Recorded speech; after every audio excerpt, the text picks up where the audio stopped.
Hey everybody, it's Boardgame Blogger. Today I'm here to review Conflict and Heroes, Storms of Steel, Kursk 1943. This is a standalone game in the Conflict of Heroes series put out by Academy Games.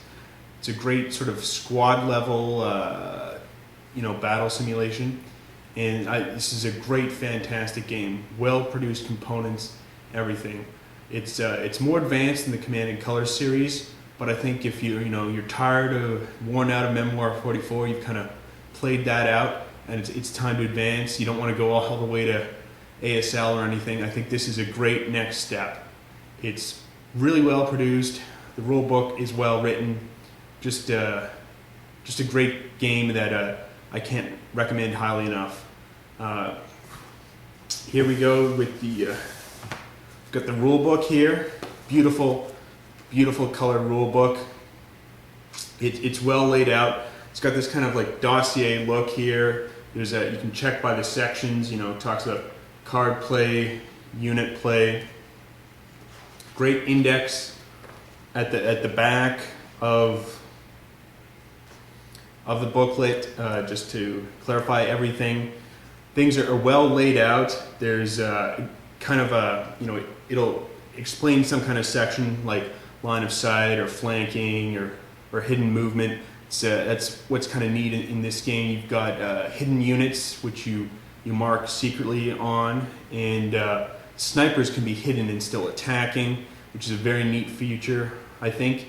And like you can, if you get attacked by a sniper, your opposing player tells you where the direction the shot's coming from, and you can slowly kind of track them down. It's a very neat feature. This game's got some very quick back and forth action.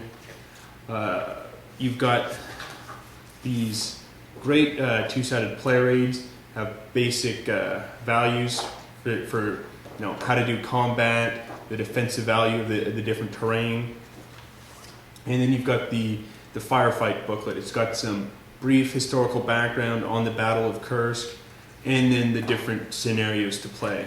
There's some special solo scenarios. I know some gamers don't, they just can only play solo. They're in more remote communities or whatnot. That's this game can do that quite well, I think. And they'll have specific rules to play. When you're playing solo, you always play as the Germans, and you automate the Russian player with some unique mechanics. So that's quite good. But it's multiplayer, I think, is where it's at. This game is neat because not only will it just be two-player, but there's certain scenarios that can do 3 and 4 player, where 2 players will play different sections of the Russian command, and same with the German command. So you can do a bunch of different sections, which is neat. So it's not just a 2-player game. The individual battles, they range from about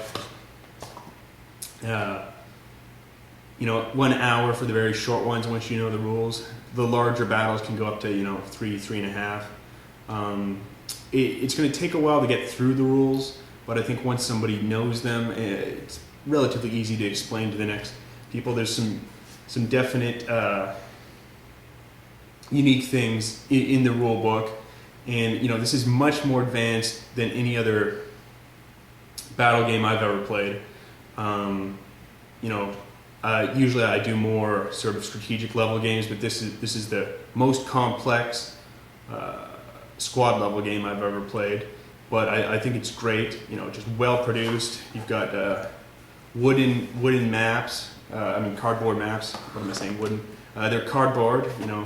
Fold out. Just beautiful. So it's not going to tear like a paper map or anything.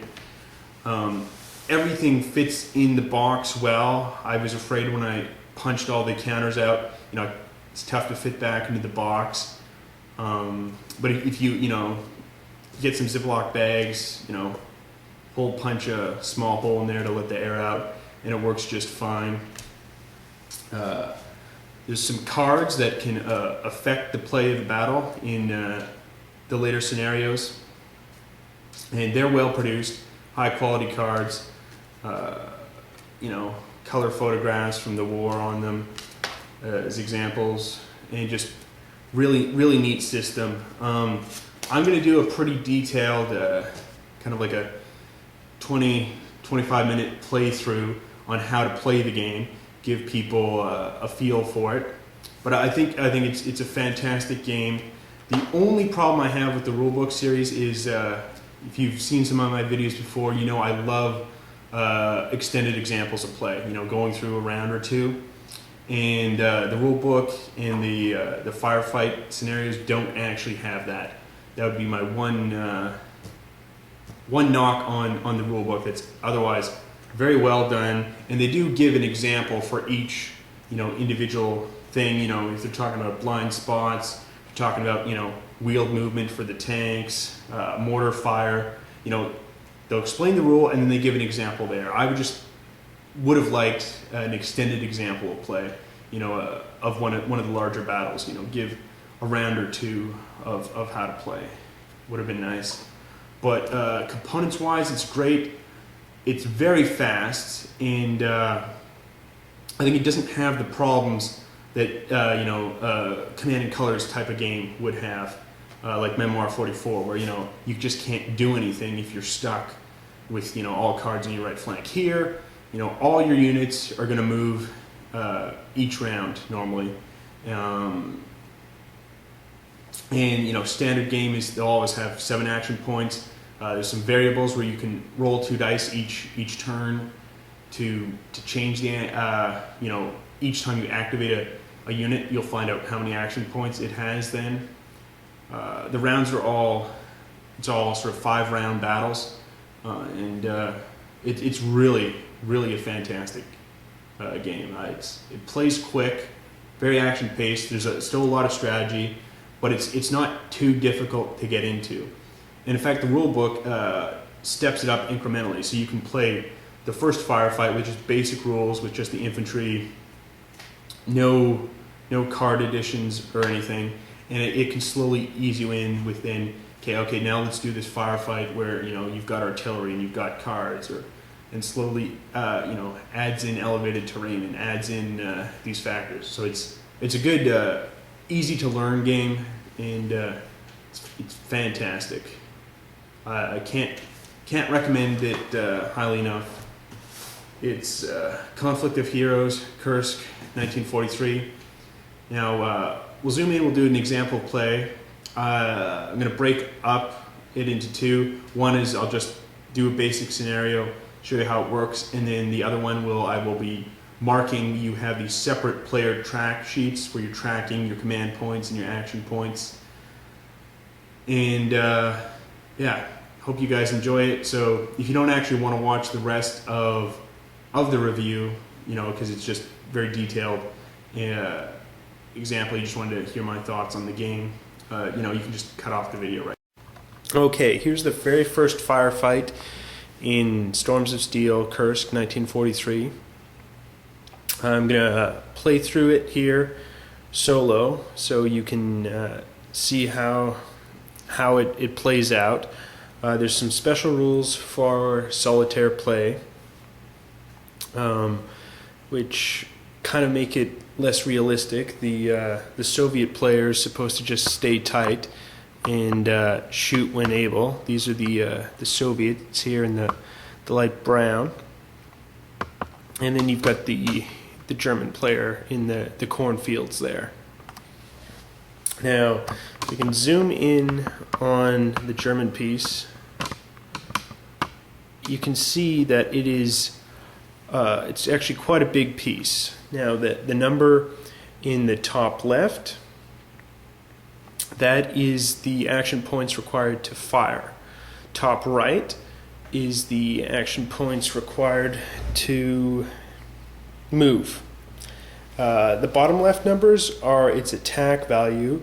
Red, the 5, is the attack value against soft targets, and the blue attack value 0 is against hard targets. The 7 in the Iron Cross is the range, and then the numbers in the bottom right are its defensive values.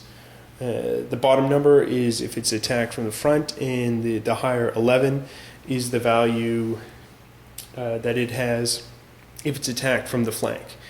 You want higher values. You want a higher defense there. As also, you want a higher attack value.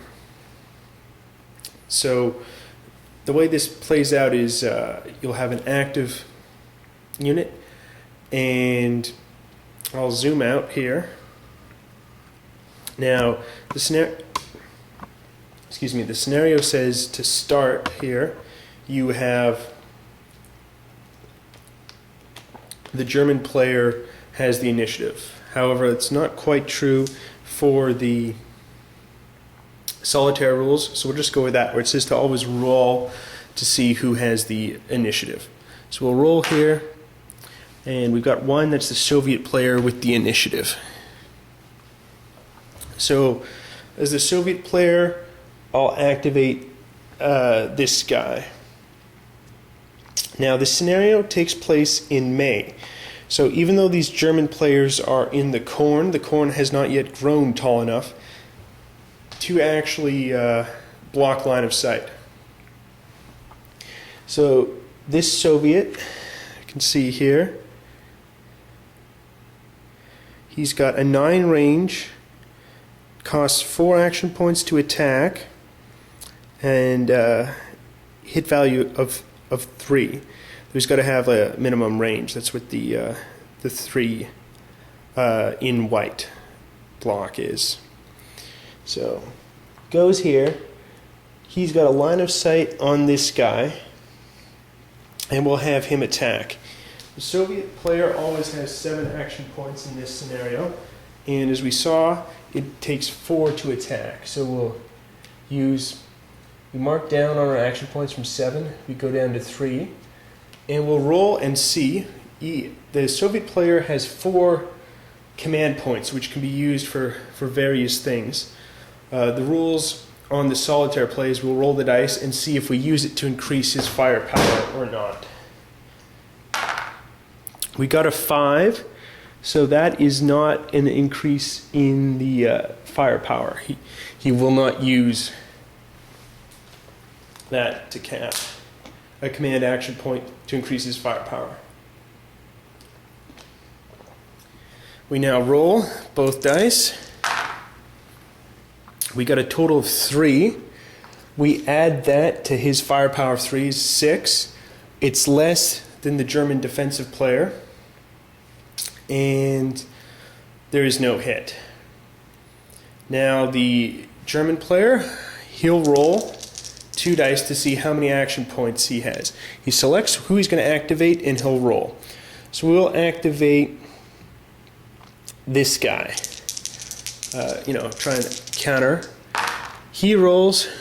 We've got an 8. So the German player will have 8 action points to deal with. Now he's facing this way, but it's still in his line of sight. And as the German player, I will choose to use 2 command points to increase my firepower. You can only use a max of 2 to increase firepower. We roll 2 dice. We've got 5. We add the 2 onto it. That's 7. We add the additional 5 of his firepower, which is 12. Now normally that would be a hit because it's greater than or equal to the Soviets' defensive value. However, because the Soviets in a stone building, that adds 2 to his defensive value, which is 14 total. So again, it's a miss. Now it's back to the Soviet. This is still the active unit. The Soviet player has used up his 4 of his action points in attacking, but he only has 3 left. So we'll use one of the Soviet command action points. He has 4 for the entire round to share amongst all of his troops. We then exhaust the remaining 3 action points that he has, turning him over to exhausted, but he still fires here. We roll 2 dice. Well, first we roll the 1 dice to see if he uses any command points to increase his firepower. He's got a 4. So the solitaire rules say that he'll use 1 command point to increase his firepower by 1. So we're going to add Subtract down 1 command point. He only has 2 left. We now roll the dice. Some bad luck again. That's 4 plus the 1 command point. It's 5 plus another 3. Gets 8. The German defensive value is 12. It's no good. Now it's back to this German guy. He is the activated unit. If you notice, this is slightly different rules than the very first Conflict of Heroes game, in which there's only 1 activated unit at any given time. Here, both sides, the German and the Soviet player, have an activated unit. So we'll go back to this guy. He's used 3 of his points from the original 8. He's down to 5 action points. He'll try attacking again for another 3. And he'll use 1 command action point. That leaves 2 left for the entire German turn. But we want to try and eliminate him. Okay, again, we have 7 plus the 1 command action point is 8 plus the 5. So that's 13. Again, though, that's not quite enough because he's in the stone building. If I'd used 2 command action points, though, it would have been enough to have been the 14 to tie, and there would have been a hit. However, you have to determine how many command action points you're using at the beginning before you make an attack. And I'll just zoom in here more, just so we're a little clearer on what's happening. Okay, now the Soviet player has to activate a new unit. Now, unfortunately, this guy is being blocked because of a building here. He's got no line of sight on this guy, or this guy, because if he turns this way, you've got the wood in the way. Same here, and same here. Well, there's kind of a line of sight on this guy. If we check, yeah, he can kind of see to him. I don't know. It's tough. The Soviet player here in the woods, I don't know. We go center to center, and you can't really draw a line without going through those woods. So I'd say he doesn't have line of sight either. So we'll just have this Soviet player activate. As the Soviet player, he gets 7 action points to use with him. And unfortunately, because the special solitaire rules don't allow the Soviet player to move, only to pivot around to change his firing arc, he'll just stall for 1 action point. That's a valid option, is using 1 action point just to stall, see what happens. Now it's back to this German. He has 2 action points left. He'll use 1 command action point and his 2 unit action points left to bring it a total of 3, and he'll attack the Soviet player there again. Okay, we got some big dice rolled here. It's 12 plus the 5 is 17. His Soviet player has 12 for the defense, plus 2 more for the stone building, so it's 14. So this time, the German players made a hit. If you make a hit with a value of 4 or more, it's a 2-hit kill right away. This time, however, we just draw one of these. This would be this. Here's a hit marker. We would place this under the Soviet player, and the German player doesn't know who he is, and it's not revealed until the Soviet player tries to do an action with that unit. We'll check it here, and he's suppressed. So we've got +1, which makes it more difficult for the Soviet player to attack. Adds 1 onto the action cost. So the Soviet action player will take 5 to actually move, and -2 to both of his attack values. You see the R 7 or greater, he can rally and remove the hit if he combined dice roll 2 dice is greater than 7. It costs 5 action points to attempt a rally, though, so he won't be able to do that for a while. However, the German player does not know that this was the effect. It could have been anything. He could have been suppressed or pinned. If it was an instant kill, however, the Soviet player would reveal that. So now the German player has exhausted that unit. It's back now over here with the Soviet player. Again, he'll just stall another. Now we'll go on to this German player. He'll roll 2 dice. He's got a 7. So he's got 7 action points to spend. He'll spend 1 to move to here. Now, the Soviet's turn. He sees he can attack with this guy. He's now in the line of sight. So what he'll do is he'll activate him, since even though this Soviet player still had action points left, because you're switching which unit's activated, it completely exhausts him. This Soviet player will attempt to attack the German player. He'll roll solitaire rules, see if he spends any command action points, increasing his fire. 3. So he will spend action point in increasing the attack value. We roll 2 dice. We've got a 9, plus 1 is 10, plus 3 is 12. 13, sorry. Bad math.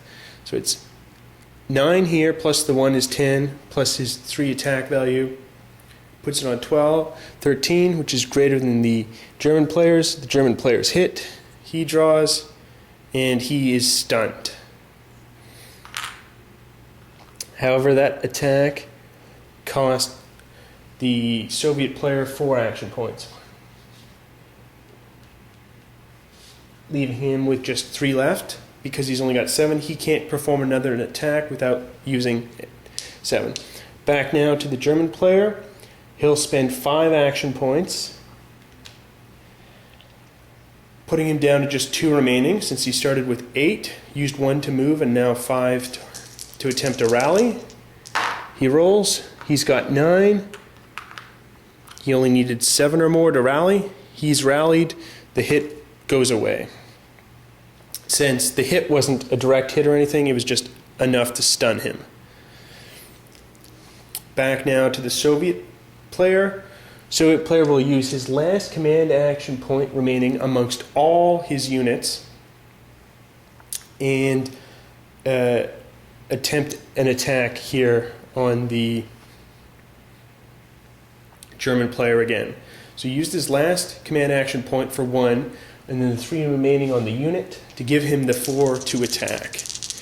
There's no point in rolling the dice to see if he uses command action points to increase the firepower, since there is none available. We roll, oops, and we've got an 8. 8 plus the 3 is not enough. It's just 11, which is less than the 12, so that's no hit. Back now to the German player. He's got 2 action points on the unit left, but he also had 1 remaining in his total command.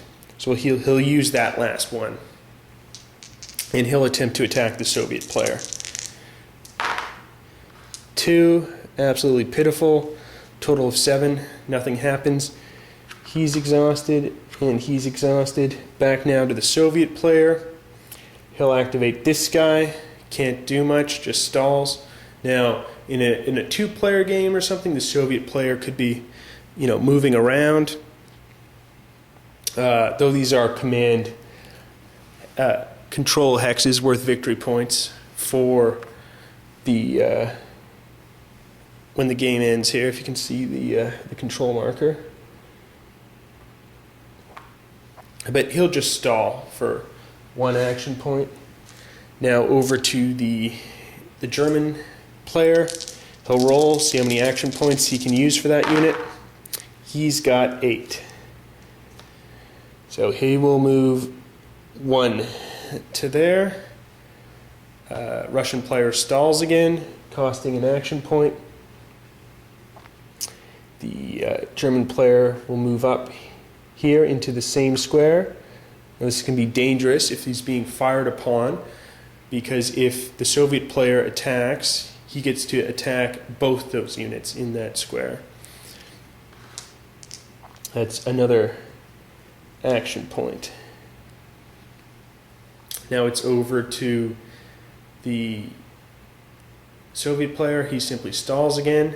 German player, he should move out of the way, but he's only got 6 unit action points, having moved twice. He's going to use them both to try and attack, finish off this Soviet player here. He thinks he's got enough firepower. So he'll do the first attack. 5 plus 5 is 10 total. No good. Cost him 3 action points. Soviet player stalls again. German player tries to attack one more time. He's got 8 plus the 5 is 13, which when we add to his suppressed here, that's only the firepower. So his direct value is still there. His defense value, rather. So that's not a hit. Because though it's 13 because of the stone building, his defense value is bumped up to 12. So that exhausts the German player again. Soviet player, he's not allowed to move because of the solo rules and can't stack, so he'll just pass. Both players pass. That's the end of the round. It's on to a new round. Everyone is unexhausted.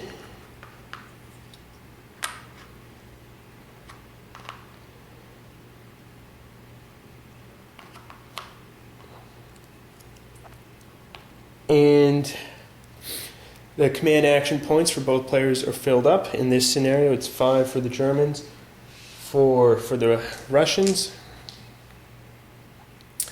And we roll for initiative. 6, it's the German player this time. He will activate this guy, rolling 2 movement point. 2 dice, he's only got 5 action points here, not the best. He will spend one of them to move out of the way, just in case he's attacked. Both guys aren't attacked. Over to the Soviet player here. He gets his default of 7 action points. He'll try and rally for 5. And he does. He rolls a 10. He rallies. That hit is off. And leaves him with just 2 action points left. This is still the active German unit.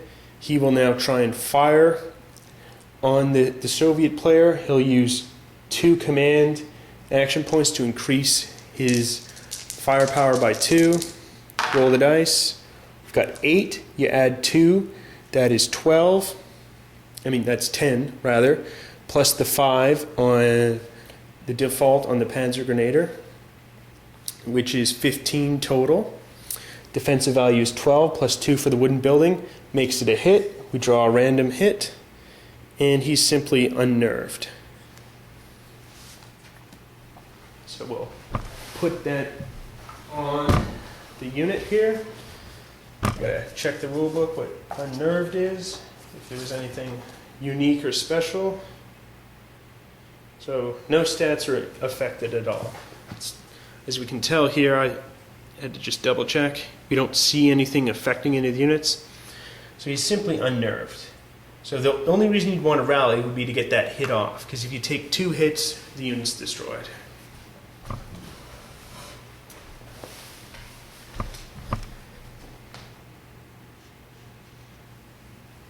And back to the Soviet player here. He'll use 2 command points and his 2 remaining action points to attack the German player. He rolls a 10 and on with the 3. It's enough to give a hit to the German player. And we've got an instant kill here. So the German unit's destroyed. So that's an example of how the game would play out on the most basic of scenarios. There's also more complex scenarios, which I'll get into a bit, and just how the other units interact, but I just wanted to give you a brief demonstration of how the game would play out in a simple scenario. I think it's a really neat game. I mean, the counters are really big. This isn't, ASL trying to like read the little tiny counters. I like how big it is. The units have unique graphics. The Panzer Grenadiers look different than the Engineers, or the infantry, or the heavy machine guns. There's just a lot of different aspects. It looks beautiful. The board's beautiful. Components are beautiful, and it's a fun, fast-paced game. As you can see, there's action happening back and forth, and just an enjoyable game. So you've already seen sort of the example of play, and now here's the player tracking sheet. So you'll mark what round it's in every time you score a kill and destroy another unit. You can move up the victory points according to the scenario. You'll track your action points and command action points. So the unit action points are how many action points you have for that specific unit, and then the command action points kind of function like additional logistics support, and just kind of it's not well defined. It's just kind of ephemeral additional command action points. So you use this, and you'll use them like unit action points, but this will be for the entire round for all your units, and then this will be your individual one. So again, if you had a combat unit that had one movement, you would move down one to move. If it had additional cost to move into terrain that had more costly movement, you'd move it that way. Firing. So it's just a way. Each player will have one of these, and you track the action points for that activated unit, and for your total command for all your units for that round, as well as tracking victory points. So you kind of combine that with how I was doing the play, and that's how you play. Again, component quality is just fantastic on this one. If you've got any interest in a war game above the level of complexity of Command and Cutler's level games, just rush out and buy this. It's fantastic. Anyway, till next time, have fun gaming.